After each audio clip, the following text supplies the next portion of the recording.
We're live. Are you writing anything up? He got Bert with his fancy phone holder. And What time is it? Beer Hill Game TV's live. Are they? Yeah. Oh man, we should watch that. Actually, in the front pocket of my backpack. Danny, you have your phone? Yeah. Just watch it for sound real quick when we Use start my talking. burner. Where's your burns? In the front pocket.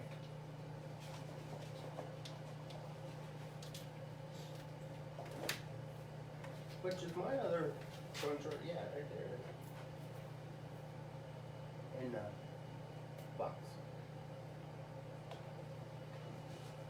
108. You have all their numbers, Bubba? Yep. Okay.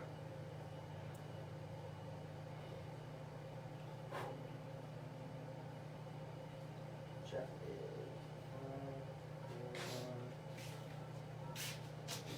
And Andy, this is amazing. Only what, twice this year? Nobody answered when I called? Yeah. Yeah, we had that a couple times last And year. those guys Call, are like- those call, guys like- call. Yeah.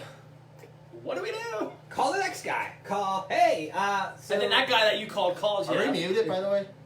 Yeah. Okay. And you're like, you know. A whipping? 550-9190. That's weird. Someone said outlaws in town for a whipping. I think a whooping is really what you wanted to say, but No, if they whipping. A whipping. Yeah, whipping's a good. whipping. Drunk. Probably stuck in the mud. Schmammered. One Tree Hill.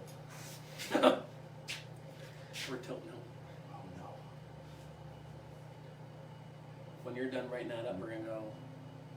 I go hot, When he's done writing that up. and all this shit will pop up on my burner phone.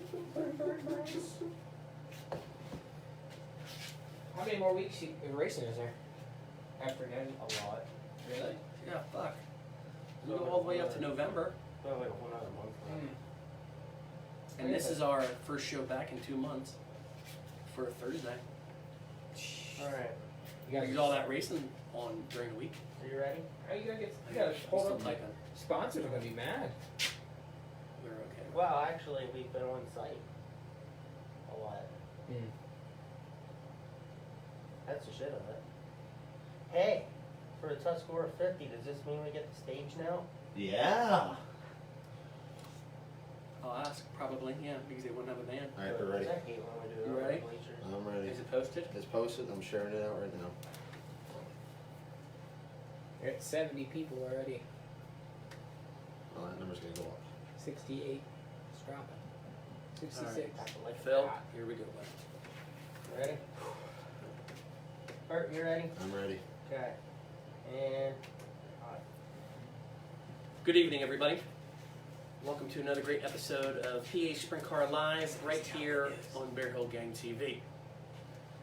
To be honest, I never thought we would do another show like this after our dedication to Jason Johnson. But everybody knows the circumstances, what happened last Thursday down at the Babs Motor Speedway. Unfortunately, we lost one of the greats, Greg Hodnett. It's been tough for all of us the last couple of weeks. You know, it's just tough. Burt Wilczek alongside me, and it's been a very, very, very long week. Yeah, it has, Earl. I'm still a little bit in denial, honestly, to see that this happened. The words cannot describe how everyone feels and what we can say to Sherry and Greg's family, except our deepest condolences and everything. I mean, Greg was a giant among men. He was a great racer, but even a better human being, Earl. No doubt about it. You know, it's amazing of circumstances like this that how great the racing community is. Mm-hmm. And that proves in and time out, you know. And with race fans owning businesses, there's all kinds of things going on this week. Actually, starting tonight, I heard it's a packed house down at Mama's Pizza. They said we're live streaming down there, so thank you everybody for tuning in. And obviously, Red Robin's doing some stuff here over the weekend. But it's just amazing how great the racing family comes together in such tough times. You know, I stopped down at Mama's before I came up here to drop a couple pictures off that I wanted to auction off, you know, to give back to make sure it got back to the family and all that. And the place is packed. There's a 3-hour wait down there for Mama's for food. It is absolutely amazing to see the turnout and all the people that want to help donate to the Hodnett family.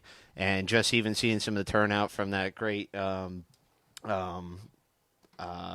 live stream they did on Facebook for the celebration of life yesterday that what was it, Cody, I believe his name is? Cody? Yep.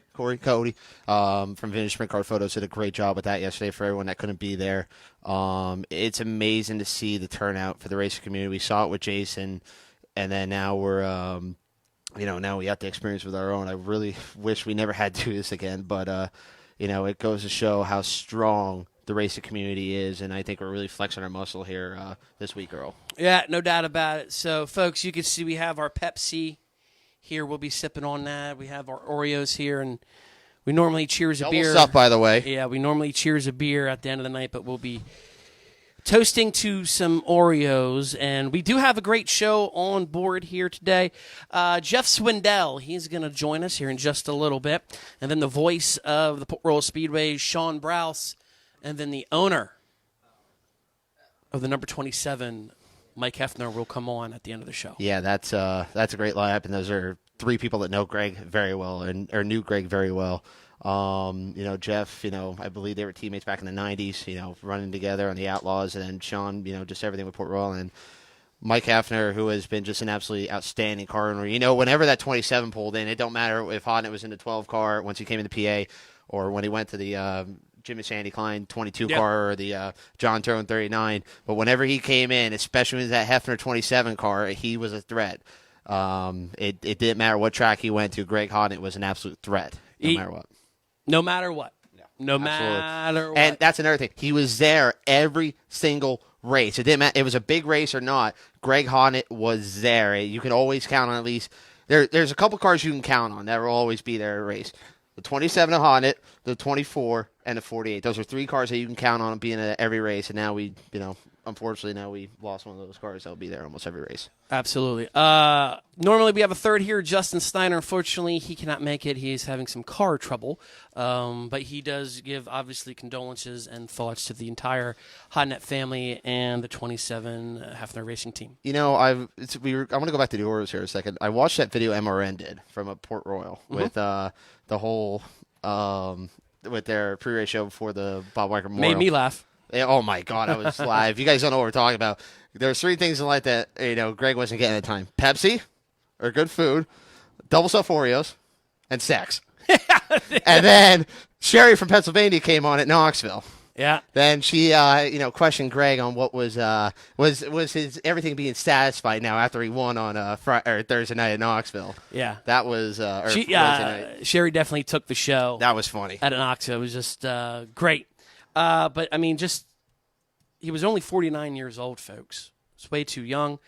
Some of the accomplishments that this man has pulled off. He has 288 career wins.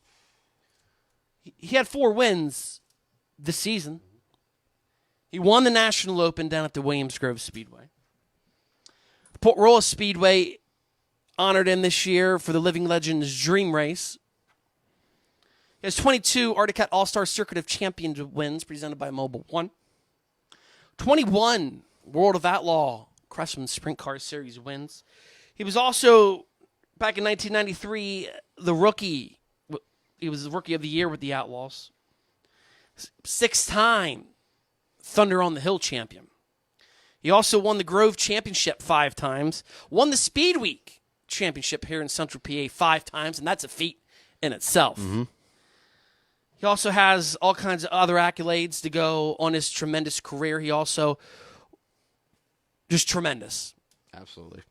Absolutely, Earl. And, I think, it goes to show, how diverse Hodnett was. This is every track. It didn't matter. You had the big half miles of Williams Grove. You had the small bull rings of Grandview there with Thunder on the Hill champion there. There was a time at Grandview, Hodnett won, I believe, 4 features in a row there at Grandview. Yeah. He was on a tear up there. Like I said, it just goes to show what kind of talent he had. He can run on the big half miles or the small third of miles. Yep, it's just crazy. Folks, you are located in the fully injected Motorsports Fan Zone. If you have any great memories that you would like to share on the show this evening, please put them down below in the comment section. Well, here's one here. Jerry Glover Sr. says, Greg was one of the best guys that I've ever met. I remember him from Riverside Speedway in West Memphis, Arkansas when he was first starting out. That's going probably a while back. That's got to be 80s. Oh, yeah, that's going way back. Thank you for sharing those memories. Keep them coming. I think the one thing we will remember Greg for here, especially on this show, is that, this is not put in a bad way, he was always a Debbie Downer.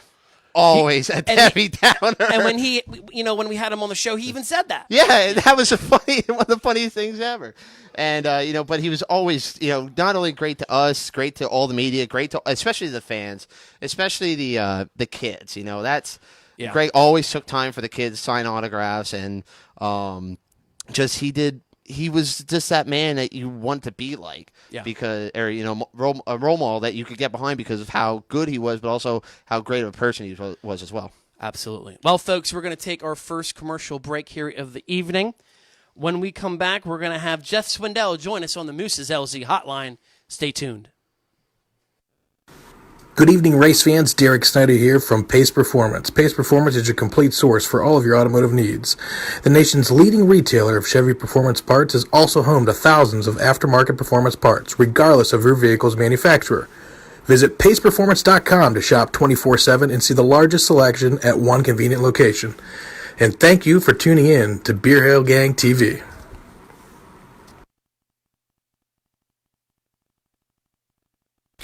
Sweeney Cars is proud to support Beer Hill Gang TV in 2018.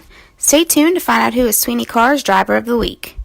Powered by Pace Performance, Sweeney Cars, located in Youngstown, Ohio, has been the leading dealer for new Chevy, Buick, and GMCs for over 95 years. Sweeney Cars has an unbeatable selection of over 900 new and certified used cars. Top-rated customer service makes Sweeney your go-to for your next car or truck purchase. Sweeney is also a Pace Performance dealer for high-performance parts. To browse the latest selection or schedule an appointment, log on to SweeneyCars.com. Thank you, Kylie, and welcome back, folks. Joining us on the phone right now, he is definitely a legend in my book when it comes to sprint car racing. Mr. Jeff Swindell joins us. Jeff, thank you for taking some time and coming on the show. Can't hear him. Phil. No sound. No sound. Can you hear me, Jeff? Let's try that again. Yeah, I got you. All There right, we go. very good. Jeff, once again, thank you for taking time. I know this has been a tough one and joining us on the show. Well, thank you for inviting me. You have a lot of great memories of you and Greg being together, and he was one of the pioneers when you went into the bleeder business, correct? He was the first guy we went to. I mean, I started off with them and ran them for most of a year before anybody ever knew they existed, and while we were getting the patents done, and then Sammy obviously got the next set, and then I think Greg got the next set after that. Now, you and Greg grew up together, I believe, from reading your post here. What was it like with your childhood, growing up with Greg? Did he show, the same smarts and, the talent that he had growing up? Yeah, I mean, he was always bright, and eager to learn. I mean, I was around him very early on, and then our parents were good friends, back when we were very little, and then they kind of quit running around together there for a while after Sammy started racing, and then me and Greg kind of ended up running into each other a lot off and on, and then Greg actually ended up teaming up with us, teammates over 2 winters. So we just kind of off and on, spent a lot of time around each other. But Greg was definitely a good friend. I mean, like everybody. I mean, he once he knew you and he was a friend of you, then you were his friend for life. I mean, he was always interested in other people and what was going on in your life, and You know, he was always jovial, and always cracking up, and a lot of fun to be around. Yeah, it sure was. You know, it's funny you say that because at his services yesterday, Ashley Capetta got up on stage, and at a young age, she had a birthday. And believe it or not, Greg Hodnett stopped at her house at her birthday party and surprised. No, You know, and that's the kind of person Greg was. Right. That's absolutely him. I mean, you know, that's what somebody was saying. I watched some of the videos from up there, and I actually saw a couple of people say the same thing. Basically, that you know, you go up and you start talking to him, and hey, how you doing? And you ask him a question, this and that, and then he turns around, he answers it, and then turns around and asks you a question about your family or something you're doing, or you know, he's always interested in what other people were doing. You know, he didn't just blow it off and answer your questions. I mean, he was always interested in what you were doing. And then I got to thinking, I said, you know, that's exactly right. That, you know, every time you talked to him, he did that. I mean, he was a personable person. He was interested in everybody else, you know, and he was definitely good at making other people feel good. Absolutely. Now, let's go back down the road a little bit here. You know, in your post here today, you put in there, you know, you teamed up with Tom Wimmer and Bob Kramer here on the 93 World of Outlaws team. But then they had Greg Hodnett. You put in there that, you know, some groups will come unglued there, but Greg kind of helped you keep together. What was it like to have Greg as a teammate going on the road there, and when did you know it was going to be a good fit then? Well, I'd known Greg, you know, like I say, most of my life, and when they brought that up and brought that to me, Roger Johnson actually was helping Greg out at the time, and was one of the biggest reasons that whole deal happened. He had actually bought out Ron Pack. Mm-hmm. He had been helping Greg, you know, money-wise and going on the road with him, and then he actually bought Ron Pack out when he sold everything one of those times. I don't know if many people up there know about Ron Pack, but he was a very interesting character and sold out several times throughout his racing career as an owner. And I actually drove for him longer than anybody does. I drove for him about a year and a half. But, and then I actually became real good friends with Ron later on. But needless to say, Hoyt, Greg's dad, Hoyt, got a hold of Roger and he said, hey, I think Ron's ready to sell out. Bring your checkbook. So Roger was just telling me this the other day. Actually, I didn't know this whole story, actually, why that started. But and they went and sat down. He said it was the wee hours of the morning by the time they got it all squared up and done. And because Ron really wasn't wanting to sell the whole thing out. He was really hem-hawing on it. And then I guess Roger talked him into it. And actually told me that part of the deal was he bought the 4 Aces number, that was Ron Pack's number all the time. Mm-hmm. He actually ended up with a team in a poker game when he had 4 Aces. That's how he won his race car, and so that's why he had 4 Aces on his race car. So that was part of the deal Roger made with him. That, you know, he had to sell him the 4 Aces number too. You know, so they ran that number for a while there when they ran, and then they all hooked up. Roger had helped me and helped Sammy and helped Greg, helped a lot of the Memphis people, and but he was more so concentrated on Craig at the time, and so he was actually sponsoring us also. So they all got together with Bob Kramer and Tom Wimmer, Two Winners Racing, the guys that I've been driving for. And I mean, heck, we've been run, you know, second to nationals up there a couple of times, and we had a good outlaw team. I mean, we were a top 5 car, you know, pretty much most of the time. And like I said, I'd known Greg, and he was always such a super kid, and always just wanted to learn and wanted to get better at what he was doing. And so when they decided to bring him on board, I didn't have a problem whatsoever on it. You know, I mean, Joe Gertie actually came in on the same deal. I mean, it ended up being a 3-car team all of a sudden. It got kind of big real quick, which was probably kind of more overwhelming for Scott Bennick, which was my crew chief, which he ended up having to oversee all 3 teams. So it did kind of take its toll on our deal a little bit, but it wasn't because of Greg's issue. Greg was, I mean, he was always helpful. He was always whatever you need, or, you know, he'd come to you and ask you, well, how do we do this? Or what do I need to do? Or, you know, and it was just a pleasure, you know, kind of partially mentoring Greg through those years, and because like I say, he wasn't a pain in the butt. He wasn't a I'm better than you, I'm going to kick your butt kind of guy. He was, he wanted to get better, and he wanted all the help he could get, and he was very, very gracious and very grateful for it. Yeah, funny you mentioned that, Jeff. You always see Greg in the pits. Yeah, he's working on his own cars, but he's also helping out his peers as well, and that is Greg Hodnett in a nutshell. That just, that's what Greg did. Yeah, he worried about himself, but he also worried about his fans and the other people as well.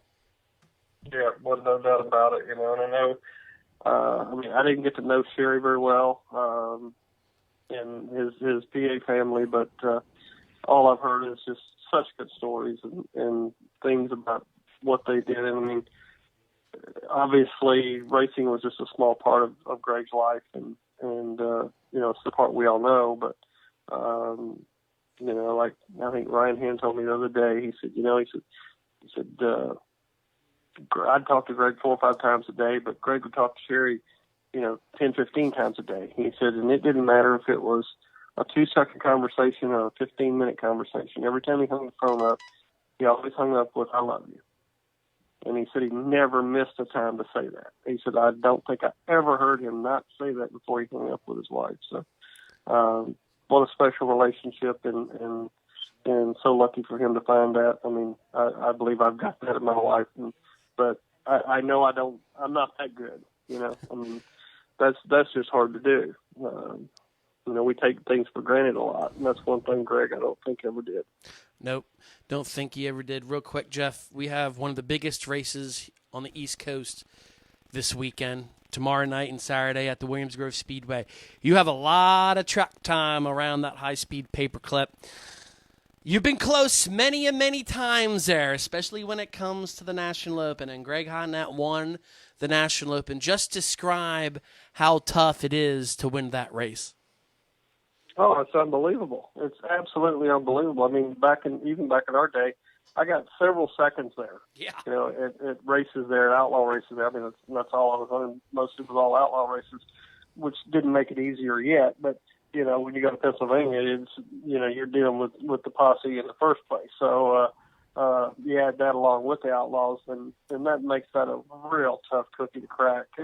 And seconds, the best I could ever do up there at Williams Grove, at an outlaw show. And I know it helps to run there weekly and get dialed in and get better at it. But, still to win there is that's unbelievable, because, I mean, there's a lot of places you can go win races.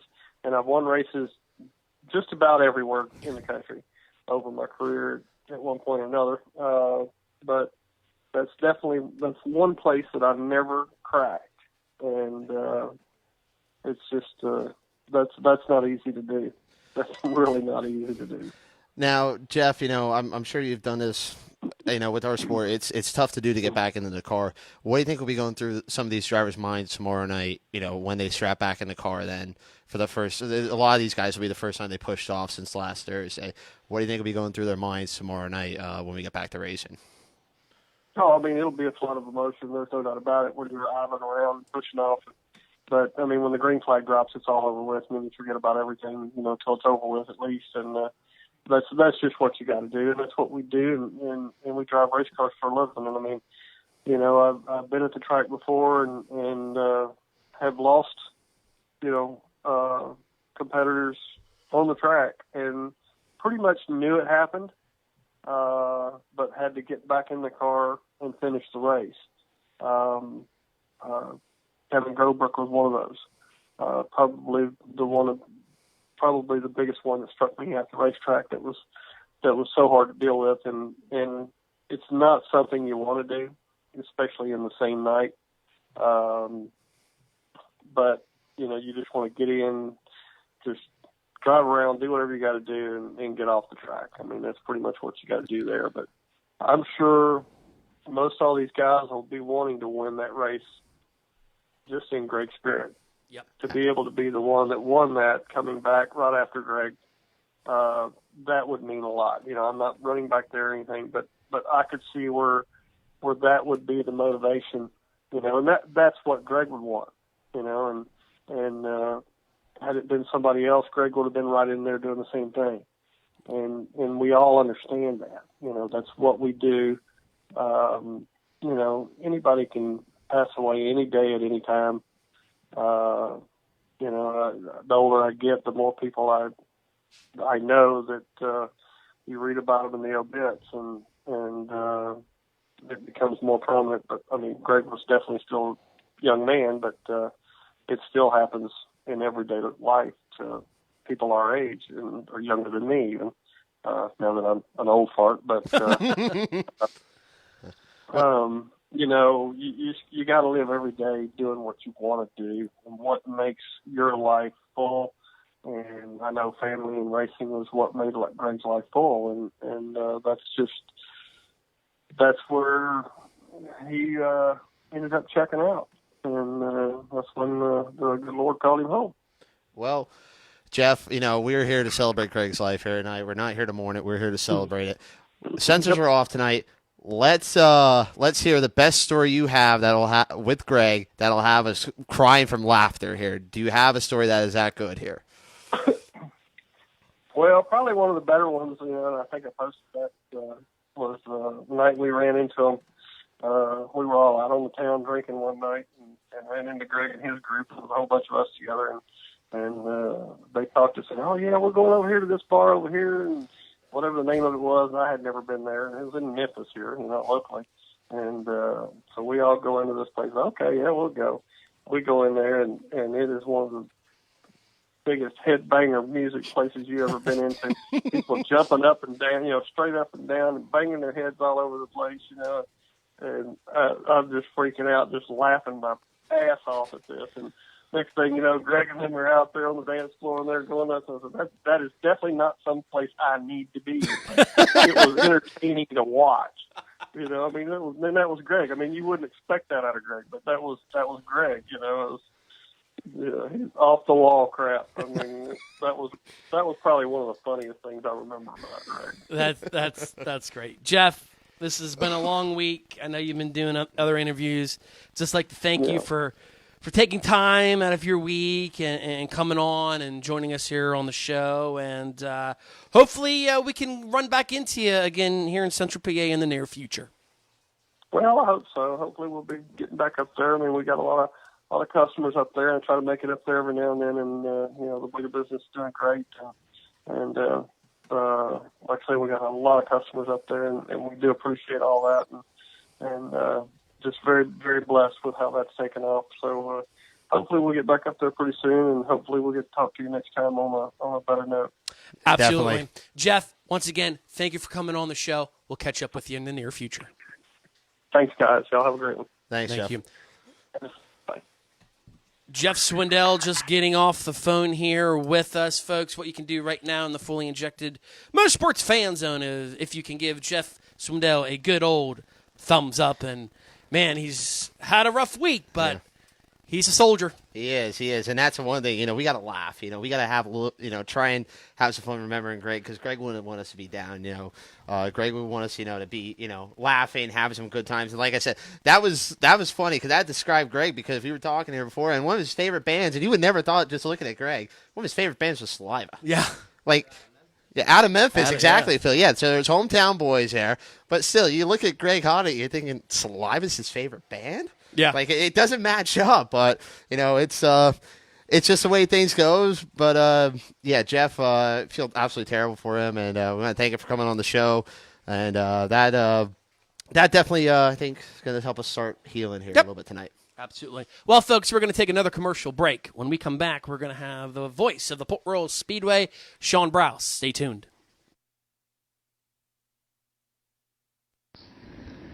Hi, my name is Tyler Altmeyer, and I am the owner and founder of Fully Injected Motorsports and FullyInjected.com, a professional short-track PR firm that has been in operation since 2010.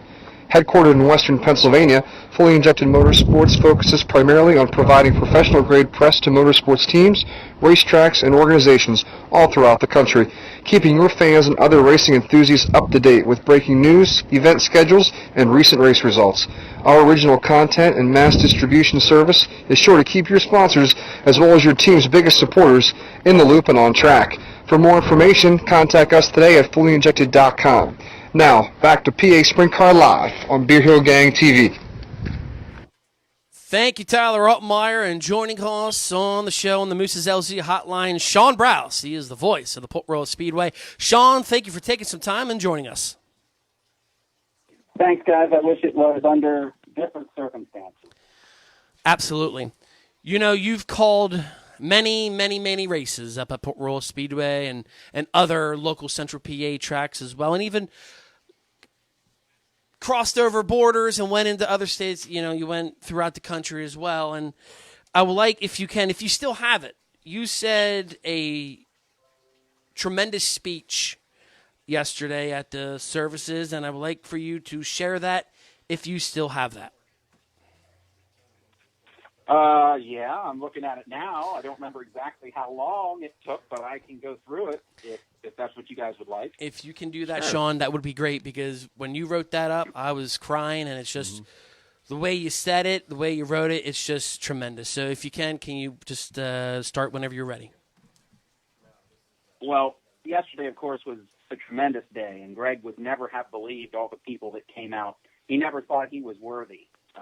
I learned that real quick in July when we did the Living Legends race. But we, of course, extended our sincerest condolences to the entire Hodnett family, as well as to his car owner and team, on the loss of a great man that we're here to honor today, Greg Hodnett, the husband, father, grandfather, son, brother, and driver. We are all just heartbroken at this devastating loss. Never in a million years would I have guessed that in my career in racing, much less exactly 60 days after proclaiming Greg Hodnett a legend, that I would have been there speaking in that forum. Even now, in this moment right now, as well as yesterday, it's surreal to me. There's nothing right about what we did yesterday in York. It's not my purpose to recount Greg's countless and numerous racing awards and achievements. We all know the story, the accolades, the historic wins, and the titles. But instead, on behalf of both Port Royal and Williams Grove Speedways, I wanted to share some of my own personal thoughts on the person that was Greg Hodnett, not necessarily the on-track driver.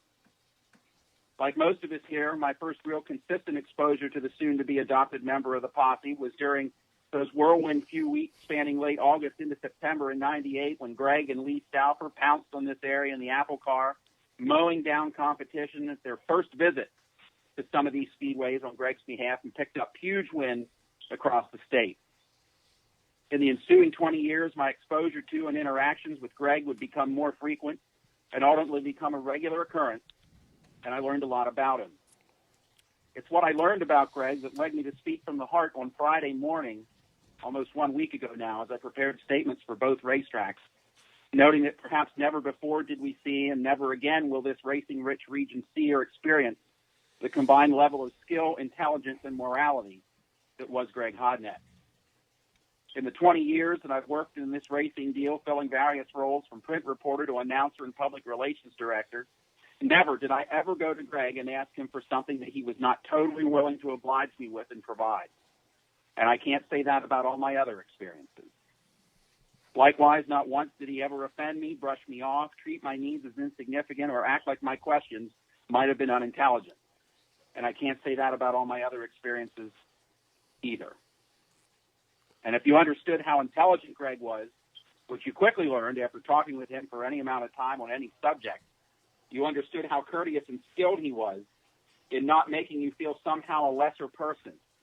But you quickly realized you could learn a lot more by listening to Greg than you ever could by asking more questions.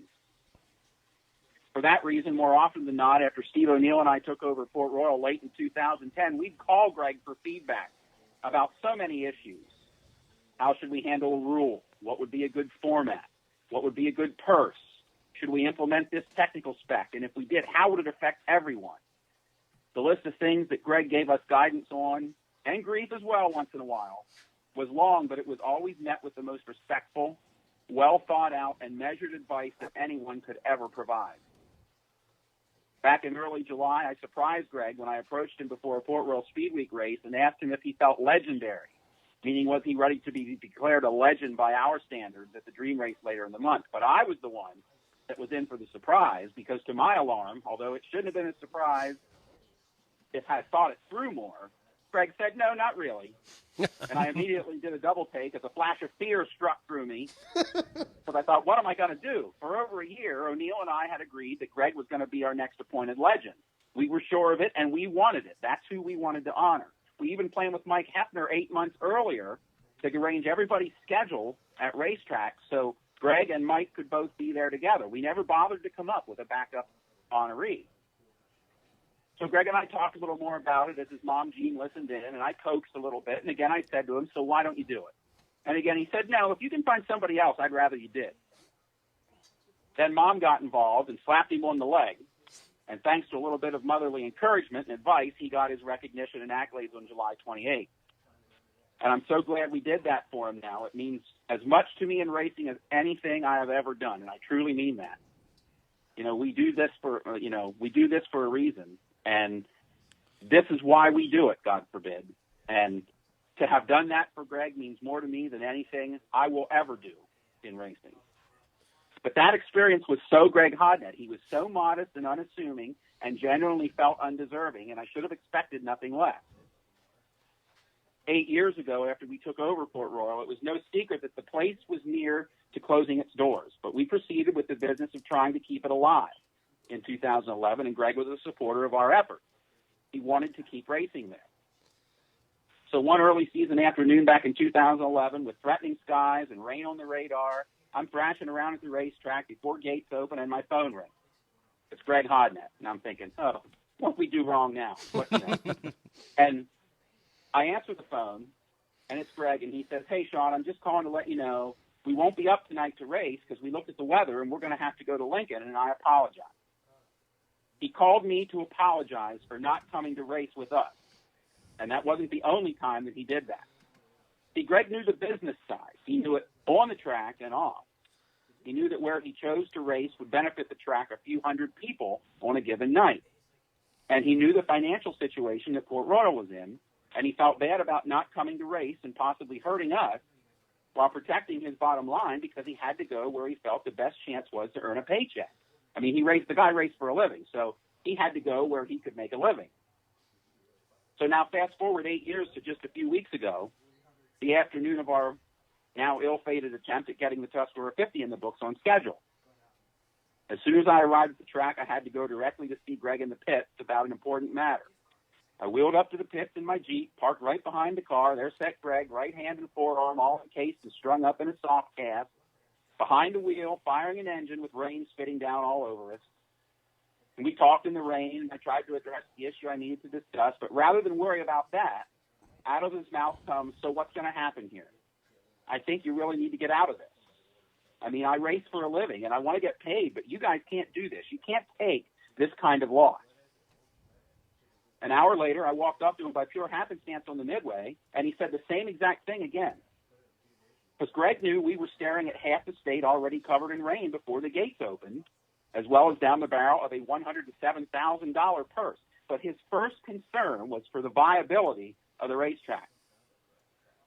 And there's so many examples of the man that was Greg that everyone should know about. And I wonder, for instance, how many people know that about a dozen years ago, a 30-something Greg drove 2 hours from his home one way to spend his days reading storybooks to second-grade elementary school kids? How many people know that when Greg saw someone, just an acquaintance that he knew out and about, he noticed that the person seemed not quite themselves, and he'd give them a call later to see if there was anything he could help with, because he saw there was a problem. And I wonder how many people realize that a day or two after the Living Legends race, he texted me and said, thanks for recognizing him and for all the hard work invested, and he was sorry about being a pain in the ass at first. You know, this past Friday night, a noted sprint car driver texted me to talk and confided in me that, in his opinion, Greg's death was an incredible loss and blow to Central Pennsylvania like we've never seen before and we will never fully recover from. And I agree. And I do truly agree, as I'm sitting here now. Greg left an indelible mark on all of us personally, on our racing and on our racetracks. All our lives were made better in so many ways because Greg Hodnett came into them. And I've always said it. I'll continue to say it. He was the quintessential spokesman for the sport. He epitomized what this sport was truly needed to be about and our best representative forward.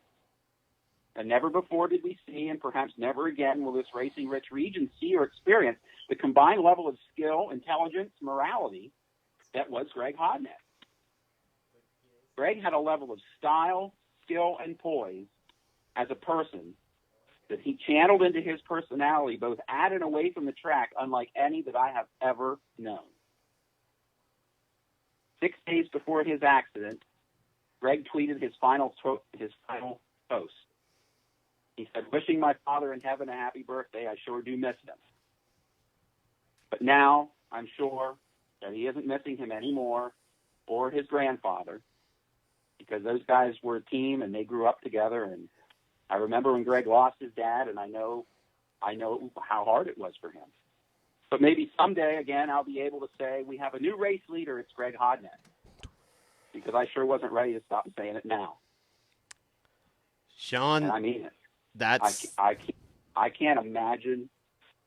I mean, I went to the races before Greg was here, but the last 20 years, watching Greg, to know now that he's not going to be there is just heartbreaking.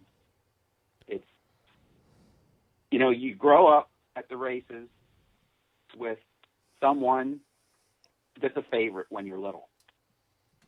And as you get older and you spend more time at the races, that person isn't necessarily the person that winds up being your favorite later in life, because you grow up as an adult and you recognize everybody for more about who they are and what they mean to the world and how they treat you. And I think it's been evident, as like Logan Wagner said, and other guys have come out, Greg was their hero, but they never told it. He was just a guy they wanted to beat the worst on the track, but never took the time to tell him. And as I grew up, the Greg Hodnett that I came to know wound up being the person that, and I don't know that cared for is the right word. It's not about being a fan, but he became the leader of the pack to me. Because it's about so much more than just what you do on the racetrack. And this was all ad-libbed, by the way. This wasn't part of the speech yesterday. It's just my personal feelings, because this has dealt a blow to racing here that we will struggle for ages and ages to overcome. Agreed. Yeah. Shawn, thank you so very much for reading that.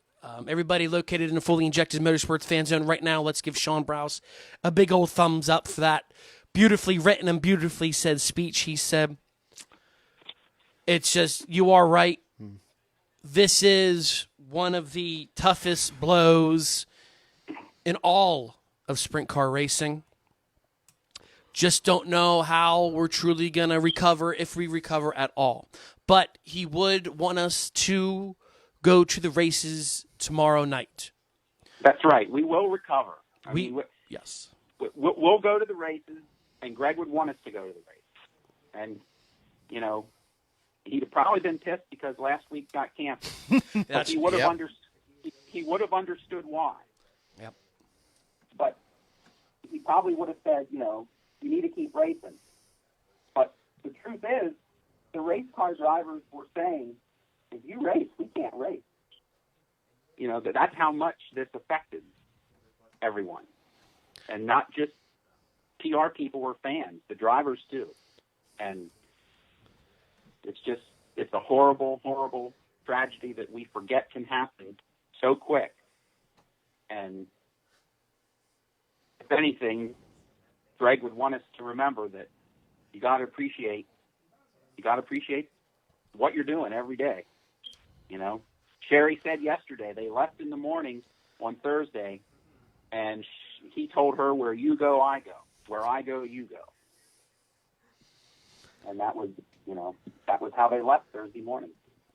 Yep. Absolutely. And I think the part of your speech there at the end there where you said you weren't ready to never say again, new leader Greg Hodnett. That's the part that I broke down crying, because it's not hearing that again that kind of sets it in that it's real that Greg is on, but yet we will race on in his memory and we will move on.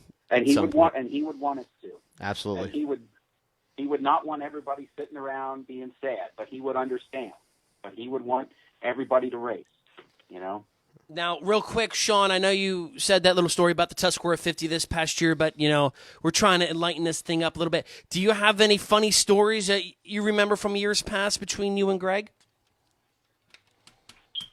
Well, this wasn't a particular story about me and him, but Share one of the funniest things I remember was years ago at Williams Grove, and I can't remember who was involved, but he was in the Apple car, I think. And there was a huge wreck happened right in front of him as he went down the backstretch, and he avoided it. But he had a bird's eye view, and I can't remember who was in it. And Greg winds up to go on and win the race. And as any good announcer would, the first question out of Bruce's mouth is, when he got to victory lane, was, Greg, you had to have, you know, I'm paraphrasing here. Right. But Greg, you had a bird's eye view of that accident. What were you thinking when you saw that? And Greg immediately spit out, you know, I was thinking, dude, I need a roll of toilet paper. I mean, that was, Greg didn't get animated a lot in victory lane, but he did at times. And, you know, to that end, not to get back on the sad side of things, but when we did the Living Legends Dream Race, and maybe this is a good place to end it, I never interviewed Greg Hodnett or was around him when he choked up. And he choked up when we gave him that award. And one thing that really choked him up, I think, and again, this is a testament to the heart that was in the driver, he apologized on the stage. He thanked his two sisters because they were involved in racing too when they were younger. And he thanked his two sisters for supporting his racing because they gave up a lot when they were younger so that he could race. Meaning, you know, his mom and dad were always supporting Greg, and his sisters were sacrificed. They sacrificed a lot. I'm sure he meant, you know, in terms of time with mom and dad, you know, supporting their own racing and things like that. You know, the first thought in his mind that night was, rather than saying, gee, this is great, I love it, was to thank his sisters for what they dealt with and didn't get at times, because he wound up being the focal point. And I think that pretty much says it all. Sure does. Shawn, thank you so very much for joining us tonight, and we will catch up with you this weekend over at the Grove. Okay. Thank you, guys. Thanks, buddy. Thank you. Shawn Brouse, just getting off the Moose's LZ hotline. I don't know if I said this yet or not, but everybody in the fully injected Motorsports Fan Zone, let's give Shawn a good thumbs up, and I'm pretty much done after that one. Yeah, I am too. I mean, I was done yesterday when I heard Shawn's speech. It was definitely second best to Sherry's. I thought Sherry's was phenomenal yesterday, but Shawn's was right up there with it. But like I said to him, when he said we're not going to hear new leader Greg Hodnett, that's kind of the kicker right there, like just a blow to the gut right there. It sucks, but you know we'll get through this. We will get through this, folks. It will take time, and I think being at the Grove tomorrow night, you know, as much as it's going to suck not having the Heffner Racing 27 car there tomorrow night, it will help out a lot. It will. Folks, we're going to take our last commercial break.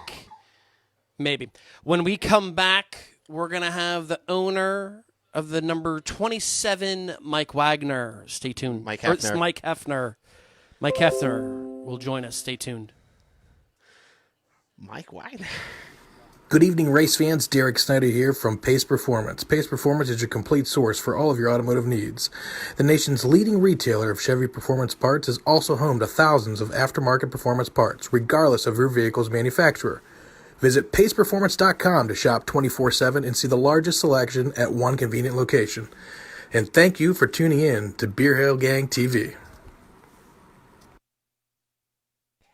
Welcome back, folks. We're plugging him right into the phone right now. Joining us on the show, our final guest on the show this evening. He is the owner of the number 27, Mike Heffner. Mike, can you hear me, buddy? Mike, can you hear me, buddy? I can hear you. You're kind of faint, though. Kind of faint, It's Phil's though. fault. Oh, it's his dad. Oh, it's okay. Hang on a second. Are we still a little faint Very here, good. Mike? Still a little bit faint. Okay, we're All right, going hang to try on to work one on something sec. here real quick. Just unplug it, plug it back in. All right, hang on one second here, Mike. We're getting it there. How Mike, about now? how about now, buddy? Hang on one second, folks. Always something good here on Barrel Gang TV. We were working it out here. But anyone in the Fully Injected Motorsports fan zone, if you have a memory you want us to share with Greg, we'll share that here when we're done here with Mike Heffner here as we're trying to see if we can't get everything straightened out here with him. And let's try Mike, this can you again. hear me now, buddy? Okay, now we're talking. All Hey! right, beautiful. Thank you very much for holding on for that real quick. Gotta love technology. I know this has been a very long and tough week, but thank you so much from everybody here from the show for taking some time and joining us. Well, thank you guys for having me. And, it has been tough, and I really haven't spoken too much publicly to people about it. And it helps me as much as it helps every other race fan out there. I think we just need to, to speak our piece and, honor Greg the best we can. Well, Mike, describe Greg Hodnett as a person. You got to know him, the best over the last couple of years, and he gave you some of the best moments, I imagine, that if you've had as a car owner. What was Greg like as a person to you? Well, he was an incredible person. And, a lot of times when people pass and aren't with us any longer on this earth, things are embellished, and even some of the lesser people on the earth, are made to look like they're a little bit better than what they are. And that's not the case with Greg Hodnett. Greg Hodnett was a great human being, and there's no embellishment needed. The things that he did, the things that I saw him do, the things that he did for no other reason but to make others happy were incredible. And we didn't see, I saw maybe 1/1000th of those things that he did for other people. And they were spectacular. He was a selfless human being. He didn't know how to be selfish. It just wasn't in his blood. And, I could go on and on about the things that I did witness and the things that he did for me. But, when people tell you he was a great person, believe them. He was a great person. What did it mean to you guys this past Wednesday and Thursday of the turnout of the racing community? Well, I think it speaks volumes. I think those are all people that Greg touched. And again, just a fraction of the people that he touched. Thousands of people came to mourn the loss and to pay tribute to the man. And, there are tens of thousands out there who are grieving because he is no longer with us on this earth. And it's not just because he was a great racer and he entertained us all. It's because he touched so many people. If you think about just the people that he touched through his talents on the racetrack, how many people fit in, 25,000 in Knoxville, 8,000 at Williams Grove, and you start multiplying this by the number of people who got to witness his greatness on the track, and it's, the numbers are unfathomable, and the people that he touched off the track are just as many, because he never turned down a request to talk. He never turned down a request for an autograph, whether it was from, a young fan or an old one. It didn't matter to him. Funny story. I remember, sometimes we hang out after the races, and I appreciate everything the Beer Hill Gang does. I'm not a drinker any longer, but I know the beer is a part of it, And I respect that, and you guys seem pretty responsible with it now. But, sometimes guys would come down from the hill after the race, and whether Greg won or finished fifth or crashed, and some of the guys would be a little bit intoxicated, of course, and they would stand there, and Greg would talk to them. Not really understanding a word that they had to say. He would stand there, and I would be saying to myself, what the hell is he doing? I can't understand that guy. He smells like a barrel of gin. But Greg never thought that way. He treated everybody the same. He would stand there and listen to the rant, whether it was good, bad, or indifferent, and he would nod his head, and he would look that person in the eye, and he would never get angry, but he would take the time for everybody. And that was, that is just an incredible quality.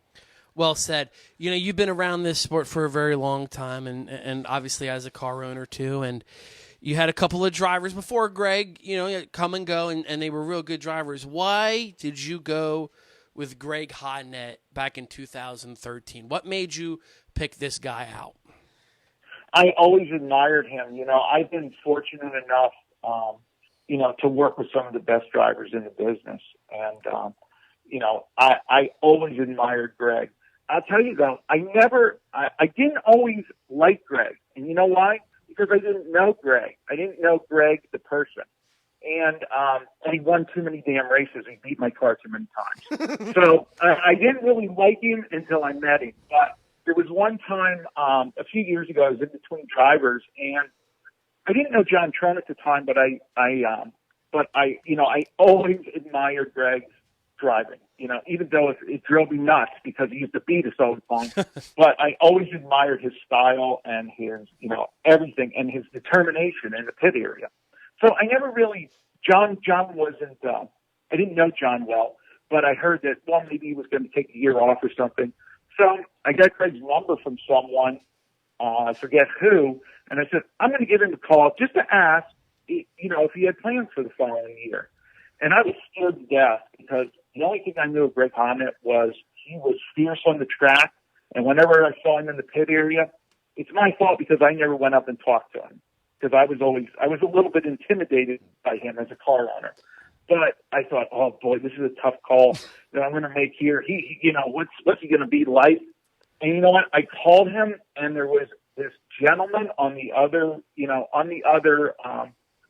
line, and I thought, this is Greg Hodnett, and he was so respectful and so he sat and inside I was actually a Greg Hodnett fan. So it was incredible. I'll never forget. He spent an hour on the phone, having never talked to me before. And we didn't talk about racing. We talked about racing for a couple minutes when he told me he already made a commitment to John.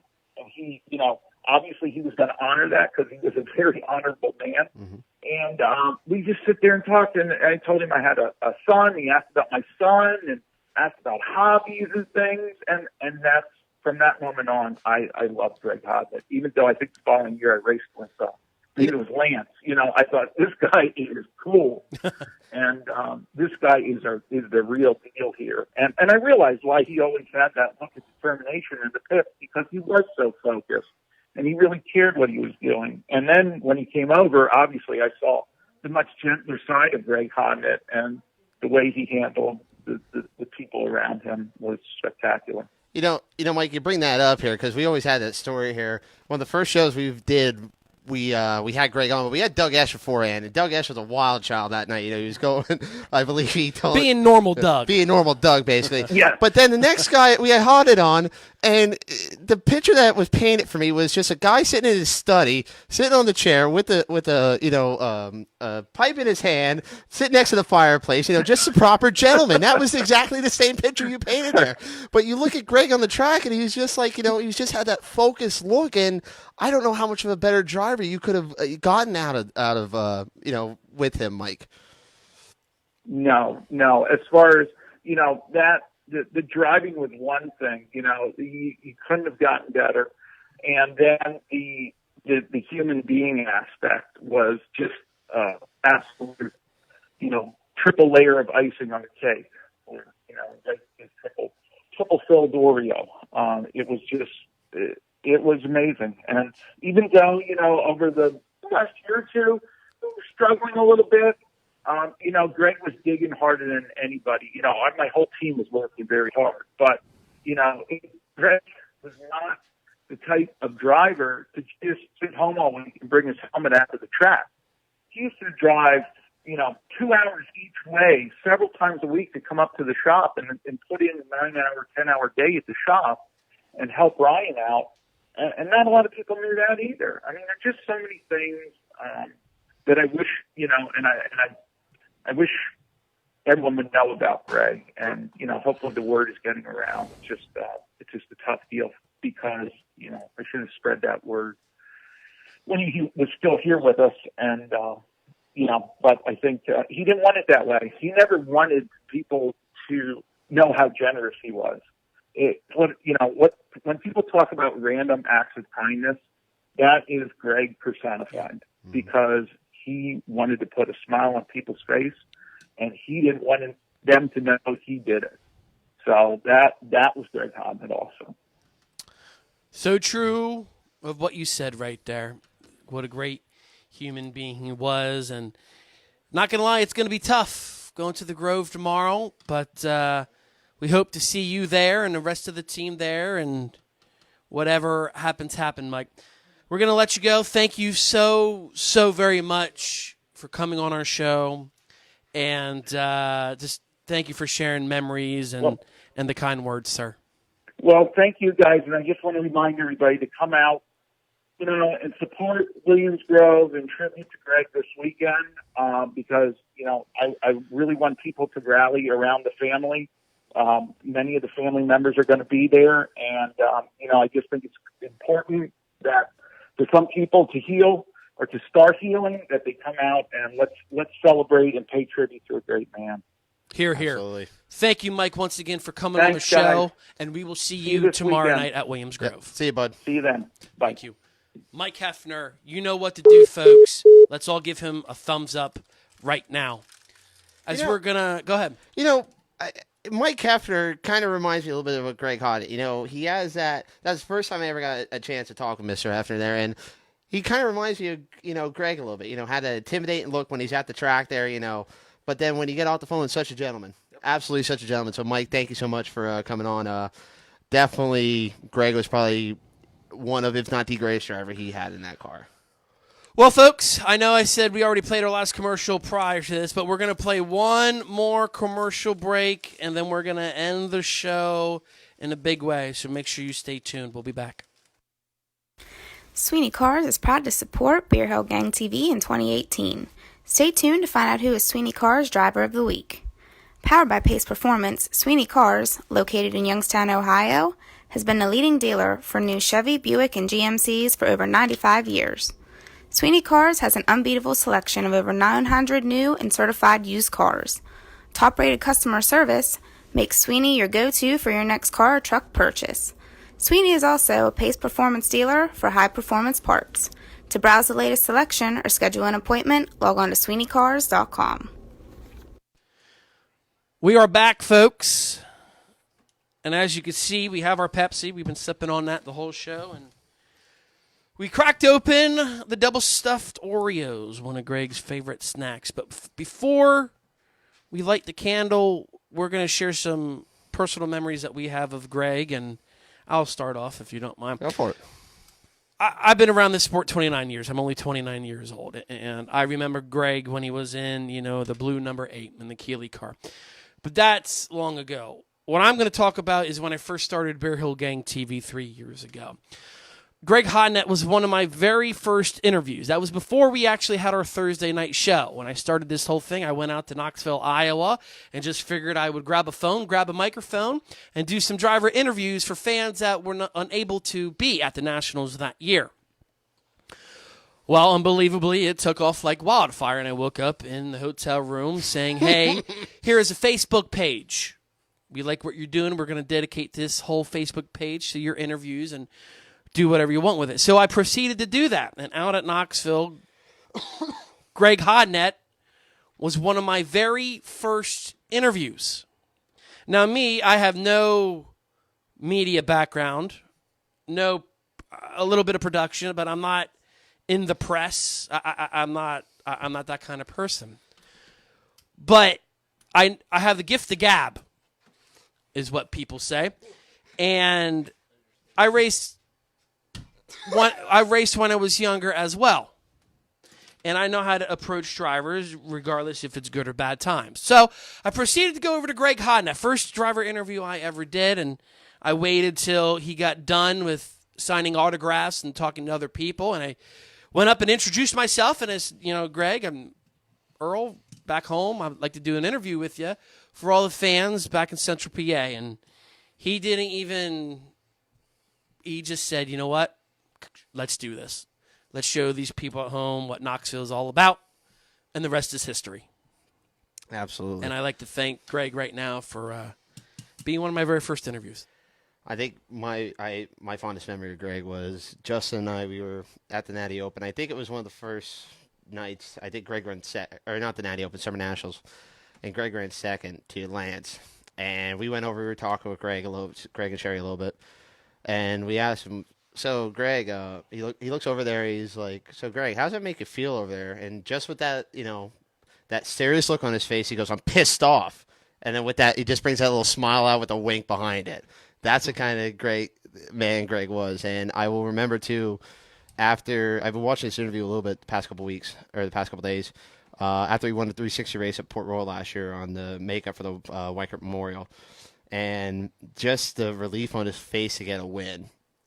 And to just get to talk to him just for a couple minutes there, and that was probably the most I see Greg Hodnett kind of let his guard down a little bit and be that gentleman type, just kind of let loose because he was so relieved to get a win because he was struggling a lot going into that Weichert Memorial last year, and I think that's two of my fondest memories of Greg.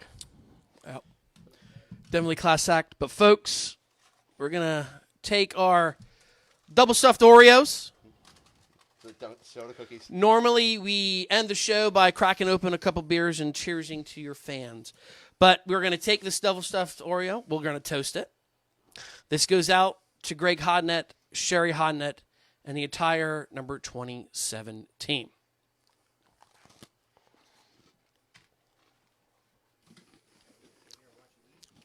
Mm-hmm. And right now, we're going to do the exact same thing what we did for Jason Johnson. Folks,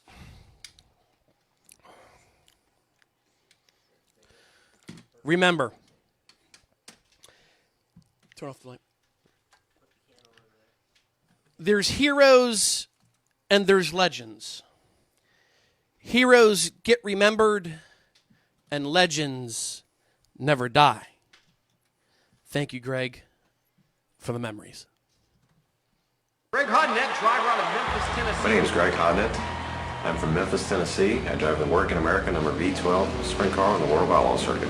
For the most part, I'd say I'm more on the cool, calculating side, but when the car is good, then I'll take chances and put it places I probably shouldn't be, so I go from one extreme to the next. Some of the tracks that I really like to enjoy on the World of Outlaw circuit is, one of them is Williams Grove. Usually when we go there, we're pretty competitive. A lot of guys have trouble kind of getting into turn 3 because it's pretty skinny. It's kind of one of those things you got to kind of hold your breath a little bit, so it makes it pretty challenging. My ambitions in the World of Outlaws is to be as competitive as I can every day. That is a tough, tough job, and to be able to do that, you really have to be consistent. There will be a loud round of applause as he goes on this pace lap all the way around to the front side of the racetrack. Greg Hodnett, biggest win of his career, Brad. Going by the beer Hill gang there, pulling up there. Yeah. Oh, look at this, going to turn around. Turn around. Polish victory lap. Pointing at the Beer Hill gang. This one's for you guys. That's what it looks like what he's telling them. Push truck in behind. Now the car, you just won the National Open, man, and you beat the Outlaws 3 in a row. How's it feel? It feels great. The guys did a great job. This is Lee Stafford's second year in a row to win this as a crew chief, and I tell you what, I can't thank enough for Jim and Sandy Klein to give me the opportunity to drive the J&S Fabricating Macro Concrete. Max on the Hoosier Tires, they did a great job for us. My guys did a great job. I'm just happy to be here. Come on out and celebrate. We'll get another question with him as he is going to climb out of this potent number 22 machine, the Jim and Sandy Klein owned ride. Greg, come on over here, man. Over those last couple of laps, that restart, were you nervous at all? Well, I knew Donnie was going to be great. He always is. The guys did a great job in the car. I was really worried about that last restart.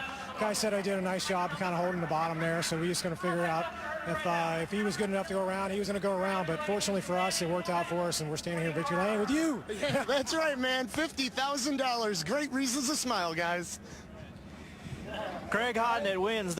White flags out, 1 lap to go. And Tim Schaefer has caught Greg Hodnett. He looks to the inside, and 1 and 2 can't get the pass made there. One more time down the back straightaway for Greg Hodnett. Greg Hodnett to the inside in turns 3 and 4. Tim Schaefer will try it one more time on the outside as they work their way off of turn number 4. Greg Hodnett will get night number 1 of Brand Professional Agriculture qualifying here at the Knoxville Nationals. Tim Schaefer second, Kyle